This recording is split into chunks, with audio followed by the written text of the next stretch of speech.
सवाल है मैडम आपका, आपकी तलखी भी देख के बड़ी अच्छी लगी, तेजी अच्छी है आपके अंदर। लोकसभा चुनाव में जो ये भ्रष्ट सरकार है इसको ख़त्म करना था। मोदी सरकार जिसको हमने ख़त्म कर दिया, जिसको बैसाखियों पे ले आए। अगर नायडू और नीतीश नहीं होते, मोदी जी प्रधानमंत्री नहीं बनते, राहुल गांधी जी प्रधानमंत्री बनते और इस देश को उठा के ले जाते। मोदी जी ने 20,000 करोड़ राहुल गांधी जी को पप्पू बनाने के लिए लगा दिए।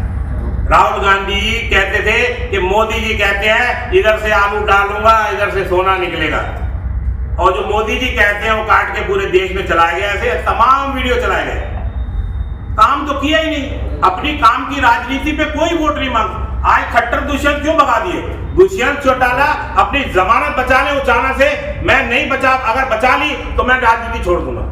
भाई साहब आप प्रेस कॉन्फ्रेंस करना, एक छोटा सवाल और सर। अरे यार चुप रहो, पूछ लेने दो सवाल, मुझे पूछ लो। 5 पूछ लो, मैं तो बाद में अकेले में पूछ लूंगा। भाई साहब आपसे सवाल ये है कि आप प्रेस कॉन्फ्रेंस करते हैं तो आप मोदी मीडिया का टैग लगाते हैं, ये आपकी विचारधारा है? सवाल हो गया पूरा आपका। आप बताइए। देखिए, मोहित ग्रोवर जी जो गुड़गांव से लड़ रहे हैं, 2019 में जो आपकी जो मोदी लहर थी उसके अंदर 50,000 वोट लाए थे। अगर उस लहर में वो 50,000 वोट लाते हैं तो आप ये मेरे से लिख के ले लीजिए कि मोहित ग्रोवर जी बहुत बड़े मार्जिन से जीतेंगे।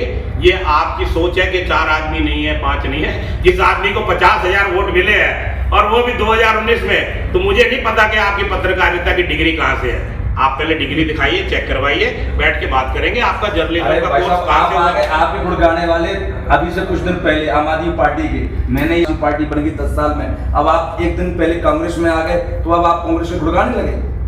कांग्रेस में मेरे पिताजी थे। अरे सबके पिताजी थे यहाँ पे। शीला दीक्षित, आप अगर गलत तरीके का व्यवहार से करेंगे तो आप कर रहे हैं, आप प्रेस कॉन्फ्रेंस कर रहे हैं, गलत बात है आपकी तरीके से। पिताजी वर्ड बोलना आपको अगर बुरा लग रहा है तो वो आपकी दिक्कत नहीं, हमारी पिताजी की कोई दिक्कत नहीं है, सबके पिताजी कांग्रेस में थे। सवाल करना आपने बोला है तो आप हर चीज को मोदी टैग लगा देते हो। देखिए, मोदी जी ने इस देश को 500 साल पीछे ले गए हैं। पुलवामा की अगर इंक्वायरी का आपके पास जवाब है तो पहले आप मुझे वो दे दीजिए कि पुलवामा की इंक्वायरी हुई है, कौन अरेस्ट हुआ, पुलवामा किसने कराया था, क्या नियत थी, इलेक्शन से 1 महीना पहले क्यों हुआ था? 1984 के दंगे याद है वो सिख वाले, उसको भी याद दिला दो एक बार सर। पीछे नहीं के पुलवामा बहुत हो गया। अनुराग जी, छोटा क्वेश्चन हम पूछते हैं। और पेमेंट 4-4 हजार करोड़ एक्स्ट्रा में करेगी बिना बिल के। इस आलम का भ्रष्टाचार मोदी सरकार ने, भाजपा सरकार ने इस देश में किया। और अगर इस देश के लोग अब नहीं जागे तो फिर 800 साल जैसे मुगलों ने राज किया और 400 साल अंग्रेजों ने, फिर वही दौर आने वाला है। ये मानसिकता जो है गुलामी की, ये अब जो पोलराइजेशन जो आपने देखा, जो जनता वोट कर रही है अभी तक, ये पोलराइजेशन पे वोट कर रही है। आपने मंदिर बुनाया कि मुसलमान आपके भैंस खींच लेंगे, वो मंगलसूत्र ले लेंगे। आपने उसकी आड़ में जनता को अंधभक्त बनाया, जनता को ब्रेन वॉश किया। उसकी आड़ में क्या हुआ? आप 25 करोड़, अगर 20-25 करोड़ मुसलमान है, आप उनको पीछे रख के देश को आगे नहीं ले जा सकते। माइनॉरिटीज इस देश की बहुत बड़ा हिस्सा है। माइनॉरिटीज जो है इस देश को आगे ले जाएंगी, चाहे सिख धर्म हो, चाहे जैन हो, चाहे मुसलमान हो। और भाजपा ने उसके अंदर जहर डालने का काम किया और वो जहर दिख रहा है देश के अंदर। आज भी अगर भाजपा कुछ सीटें या कुछ वोट ले जाती है ना, तो वो जहर दिखता है, क्योंकि वो अदानी अंबानी के चैनल है। आप खोलेंगे चैनल को, कोई सा भी खोलेंगे अदानी अंबानी का चैनल, मैं नाम नहीं लूंगा, उसके अंदर सिर्फ कोलकाता का रेपर मर्डर, कोलकाता का रेपर मर्डर, क्योंकि ममता जी भी महाविकास अघाड़ी का पार्ट है। मणिपुर में 20,000 लोगों के साथ क्या हुआ और निर्वस्त्र घुमाया गया, उसके ऊपर कोई चैनल नहीं दिखाएगा। मणिपुर में जिस तरीके से आग जली हुई है, मणिपुर में प्रधानमंत्री नहीं दिखाएंगे, नहीं जाएंगे उसके अंदर, और ऐड चलाएंगे वॉर रुकवा दी पापा ने वॉर रुकवा दी यूक्रेन की, जबकि कुछ नहीं रुका। तो ये जिस तरीके से देश चल रहा है, मेरा ये मानना है कि कांग्रेस में आने के बाद, जैसे आपको पता है कि 10 साल मैंने आम आदमी पार्टी में लगाए, और जो आम आदमी पार्टी का हाल है, जिस तरह का भ्रष्टाचार अरविंद केजरीवाल और उसकी पार्टी कर रही है, बहुत दुखद है। और उस दुख में हम शामिल हैं उनके साथ। लेकिन 7 स्टेट हारने के बाद, MP, छत्तीसगढ़, राजस्थान, कर्नाटका, हिमाचल, उत्तराखंड, यूपी और हरियाणा में 8वें स्टेट में 8-0 होने के बाद आम आदमी पार्टी विलुप्त हो जाएगी और दिल्ली के अगले इलेक्शन जो होने वाले 4 महीने में वो भी हारने वाली है निश्चित, क्योंकि कांग्रेस और भाजपा बहुत बड़ा सर उठाने जा रही है। तो हरियाणा के इलेक्शन पे आते हैं। जैसा कि आप लोगों को पता है, आप सब पत्रकार हैं, कि 90 सीटें हैं और हुड्डा साहब दोबारा से सीएम बनने वाले हैं और हरियाणा के अंदर दोबारा से खुशहाली आएगी। मैनिफेस्टो हमारे सुप्रीम कोर्ट के लॉयर तुषार साहब बताएंगे सारा आपको, दोबारा से आपसे डिस्कस करेंगे कि क्या क्या चीज़ें हैं मैनिफेस्टो में और क्या नीतियाँ कांग्रेस दोबारा लेके आ रही है। जो भ्रष्टाचार का 10 साल का आलम था खट्टर साहब का, वो ख़त्म हुआ और खट्टर साहब को सीन से बाहर करना पड़ा मोदी। आपको उसमें एम्प्लॉयमेंट मिलती है, तो एम्प्लॉयमेंट के लिए सबसे बड़ी चीज़ है मैन्युफैक्चरिंग इंडस्ट्री।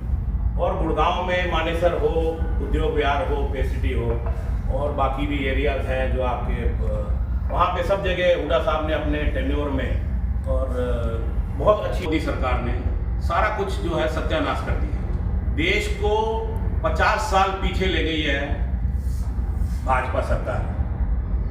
2.5 ट्रिलियन का कर्जा हो गया 3 ट्रिलियन 3.5 ट्रिलियन की इकोनॉमी में। 55 लाख करोड़ का कर्जा था जब मोदी जी ने सत्ता संभाली।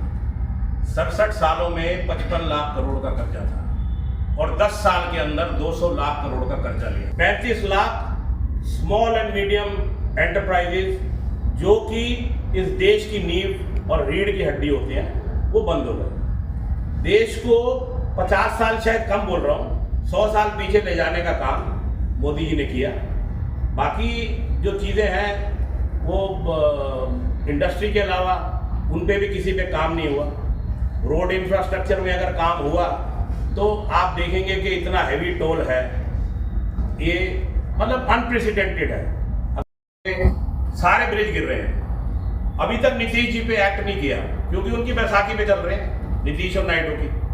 17 पुल गिर चुके हैं बिहार में। हजारों करोड़ का सरकार का लॉस हो सकता है। तो ये जो है, ये सरकार बहुत भ्रष्ट है और इस देश को, जैसा कि आप पीछे देख रहे हैं, ये जो डबल इंजन है ना राहुल गांधी और भूपिंदर सिंह हुड्डा का, यही इस प्रदेश को और इस देश को बचाने वाला है। और अगला जो 50 साल है वो इन्हीं के हैं। राहुल गांधी निश्चित ही अगले इलेक्शन में प्रधानमंत्री बनेंगे और खुदा ना खास्ता अगर जनता जागी तो ये मिड टर्म पोल भी हो सकता है इस देश में, क्योंकि जो बैसाखी है ना, वो बैसाखी अब टूटने वाली है। बैसाखी को समझ आ गया है कि देश की जनता से झूठ नहीं बोलना। तो खैर बहरहाल ये जो कर्जा लिया जा रहा है इसका कोई हिसाब दिया नहीं जा रहा। जीएसटी जो हाईएस्ट कलेक्शन है, सडनली सरकार को पता लगा कि 18% जीएसटी लिया, 28% इतनी कलेक्शन हो चुकी है जीएसटी की, उसका आंकड़े देने बंद कर दिए। स्टैटिस्टिक्स जो है सीएजी के पेपर्स आते थे 8-8, 10-10 साल में, वो देने बंद कर दिए। द्वारका एक्सप्रेसवे में इतना बड़ा भ्रष्टाचार हुआ, 18 करोड़ रुपए किलोमीटर की रोड पेमेंट मेरे ख्याल 250 करोड़ रुपए किलोमीटर से हुई। ये पूरा देश देखेगा, हरियाणा अगले 5 साल में नंबर 1 पे आगे खड़ा होगा। उन पे भी भ्रष्टाचार लगाए गए आरोप। हुड्डा साहब जब मुख्यमंत्री थे उन पे भी भ्रष्टाचार के आरोप लगे। भ्रष्टाचार के आरोप सिर्फ भाजपा सरकार पे लगते हैं और भाजपा ही भ्रष्टाचार है। कांग्रेस पार्टी कभी भी भ्रष्टाचार नहीं करती। आम कांग्रेस पार्टी अगर भ्रष्टाचार करती तो आप ही कह रहे हैं कि 70 साल राज किया। भाई आप 55 साल क्यों जनता वोट करती है? अगर भ्रष्टाचार करती तो क्यों कर्नाटका दोबारा जीत जाते, क्यों हिमाचल दोबारा जीत जाते, क्यों तेलंगाना जीत जाते? तो ये भ्रष्टाचार, ये तो राजनीति है। मैं ये शब्द यूज नहीं करना चाहता। आम आदमी ने जिसको टिकट दिया है गुरुग्राम से, वो कभी गुरुग्राम में दिखा जो अभी प्रत्याशी बनाया गया है आम आदमी का? मैं आम आदमी पार्टी के बारे में जब तक आप थे, जब तक तो आप पार्टी में ही थे ना? मेरा जब कोई मतलब नहीं है उनसे, वो पार्टी का अपना अच्छा विषय है, मेरे को उससे कोई लेना देना नहीं है। ठीक। मैं कांग्रेस पार्टी में हूँ और मैं, जैसे कुमारी शैलजा जी कहती है कि तिरंगे में और कांग्रेस के झंडे में लिपट के जाऊंगा। 2 एंजियोप्लास्टी करा चुका हूँ, 1 बाईपास करा चुका हूँ, मैं भी उसी में लिपट के जाऊंगा।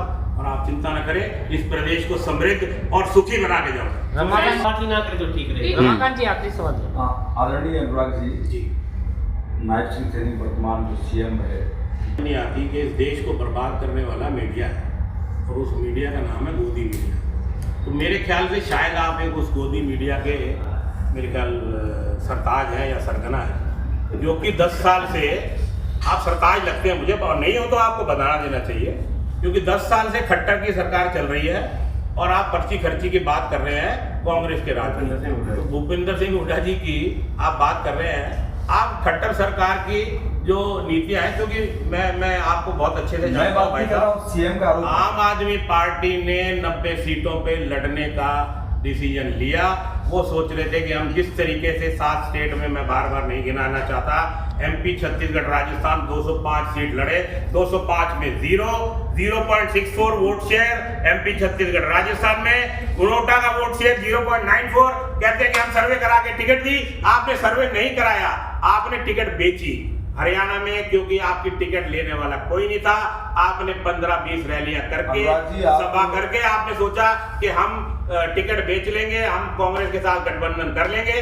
आपको टिकट बेचने का मौका नहीं मिला, क्योंकि 2 लाख में भी कोई आपकी टिकट नहीं लेना चाहता था। भाई साहब का जवाब दे दो, कोई पूरा आया हुआ बेचारा पंछी वो आके और आम आदमी पार्टी से गुड़गांव से टिकट ले गया, ले 1000 वोट भी नहीं लेगा। तो आम आदमी पार्टी को वोट देना आपका वेस्ट है, वो 500 वोट मिलेंगे, वो ना देके आप कांग्रेस को जिताएं। कांग्रेस इस देश को, इस प्रदेश को बढ़ाएगी। आम आदमी पार्टी हरियाणा के इलेक्शन के बाद खत्म हो जाएगी और दिल्ली के इलेक्शन के बाद विलुप्त हो जाएगी देश। पंजाब में आज आम आदमी पार्टी लैंड ग्रैबिंग कर रही है, पंजाब के मिनिस्टर, ड्रग पे कोई एक्ट नहीं किया। तो मैं आंखें मेरी अभी दोबारा से खुली है कि मैं एक गलत पार्टी में था। मैं अब बता मुझे कि मेरे पिताजी कांग्रेसी थे और कांग्रेस ही इस देश को बचा सकती है। सर एक छोटा क्वेश्चन हो सर, एक ग्राउंड में नहीं दिखाई दिया, और जो कांग्रेसी किसानों ने लट खाए किसान आंदोलन में, जिनको यह था कि गुड़गांव में हमें टिकट मिलेगी, जगह जगह घूमे, बाजार में घूमे, मार्केट में घूमे, जूते खाए, उनको टिकट क्यों नहीं दिया? टिकट देने का प्रेरोगेटिव पार्टी की सीनियर लीडरशिप नहीं, जवाब लॉजिकली दो, पार्टी की बात मत करो, कांग्रेस पार्टी की बात लॉजिक तो करो। आप निकालिएगा। जब पार्टी की टिकट सीनियर लीडरशिप डिसाइड करती है, हरियाणा में हुड्डा साहब ने, शैलजा जी ने, सुरजेवाला जी ने बैठ के, हमारे जो हरियाणा के प्रदेश अध्यक्ष हैं उन्होंने, बावरिया साहब बैठ के, उन्होंने सबने टिकट डिसाइड करी राहुल जी के साथ कंसल्टेशन में। तो टिकट किसको, अगर वो आदमी 5 साल नहीं था जमीन के ऊपर, आपका कहना है वो अब जमीन पे आएगा, क्योंकि पहले वो सरकार में नहीं था, अब वो सरकार में आएगा और काम करके दिखाएगा। आप देखिएगा, एक मौका दे के देखिए।